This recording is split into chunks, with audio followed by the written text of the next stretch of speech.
টি-20 বিশ্বকাপে ভারত পাকিস্তান ম্যাচে long Wolf অ্যাটাকের হুমকি দিয়েছে একটি সন্ত্রাসী গোষ্ঠী, জানিয়ে সতর্ক অবস্থানে নিউ ইয়র্ক। শহরটির গভর্নর জানিয়েছেন 9 জুন হতে যাওয়া ভারত পাকিস্তান মহারণ থাকবে নিরাপত্তার চাদরে ঢাকা। পাশাপাশি এখন থেকেই জোরদার করা হয়েছে পুরো শহরের নিরাপত্তা ব্যবস্থা। হাতছোঁয়া দূরত্বে টি-20 বিশ্বকাপ 2 জুন যুক্তরাষ্ট্র ও কানাডা ম্যাচের মধ্য দিয়ে পর্দা উঠবে এবারের আসরের। বরাবরের মতোই এই বিশ্বকাপেও ভারত পাকিস্তান ম্যাচ নিয়ে তৈরি হয়েছে বাড়তি উত্তেজনা। ক্ষেত্র বিশেষে এই ম্যাচ টিকেটের দাম ছাড়িয়েছে 2 কোটি টাকা। তবে আসরের সবচেয়ে বড় ম্যাচ ঘিরে দেখা দিয়েছে নিরাপত্তার শঙ্কা। 9 জুন নিউ ইয়র্কের নাসাউ কাউন্টি স্টেডিয়ামে মুখোমুখি হবে দুই চিরপ্রতিদ্বন্দ্বী ভারত ও পাকিস্তান। আর এই ম্যাচে লং উলফ অ্যাটাকের হুমকি দিয়েছে একটি সন্ত্রাসী গোষ্ঠী। লং উলফ অ্যাটাক বলতে মূলত বোঝায় গণজমায়েত হয় এমন স্থানে আত্মঘাতী হামলা।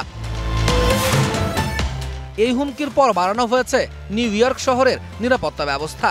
শহরের গভর্নর কার্যালয়ের বিবৃতিতে বলা হয়েছে তারা পরিস্থিতি পর্যবেক্ষণ করছেন। গভর্নর ক্যাথি হোসুল জানিয়েছেন ম্যাচ যেন ঠিকমতো অনুষ্ঠিত হয় সেজন্য আইন শৃঙ্খলা রক্ষাকারী বাহিনীকে সঙ্গে নিয়ে মাসের পর মাস কাজ করে যাচ্ছে প্রশাসন।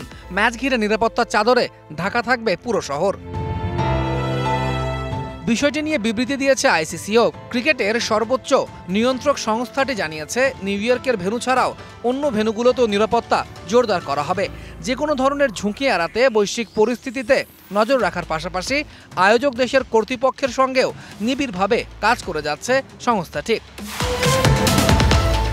এদিকে বিশ্বকাপের উদ্বোধনী ম্যাচের ভেন্যু নিয়ে নতুন করে দেখা দিয়েছে শঙ্কা।